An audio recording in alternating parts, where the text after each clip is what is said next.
عمل کی اجازت کے لیے ویڈیو کو پورا دیکھیں۔ رمضان کی چاند رات کا ایک خاص وظیفہ۔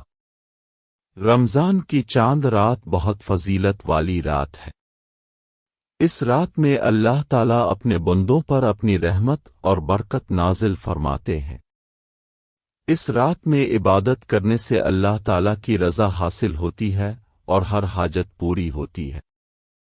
یہ وظیفہ رمضان کی چاند رات کے لیے خاص ہے، لیکن آپ اسے ضرورت کے مطابق کسی بھی رات کو کر سکتے ہیں۔ وظیفہ: مغرب کی نماز کے بعد بار پڑھے۔ سورہ کوثر 100 بار پڑھے۔ سورہ اخلاص 1000 بار پڑھے۔ درود شریف 100 بار پڑھے۔ وظیفہ کرنے کا طریقہ: وظیفہ شروع کرنے سے پہلے وضو کر لیں۔ وظیفہ ایسی جگہ پر کریں جہاں آپ کو کوئی پریشان نہ کرے۔ وظیفہ کرتے وقت قبلے کی طرف رخ کریں۔ وظیفہ کرتے وقت دل سے توبہ کریں اور اللہ تعالیٰ سے اپنی حاجت کی دعا مانگیں۔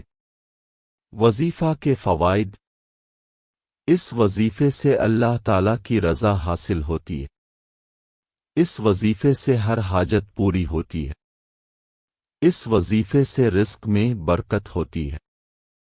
اس وظیفے سے گھر میں برکت ہوتی ہے۔ اس وظیفے سے صحت میں سدھار ہوتا ہے۔ اس وظیفے سے دشمنوں سے حفاظت ہوتی ہے۔ ویڈیو اچھی لگی ہے تو لائک کر دیں، چینل پر نئے ہیں تو کمنٹس میں سبحان اللہ لکھ کر شیئر کر دیں۔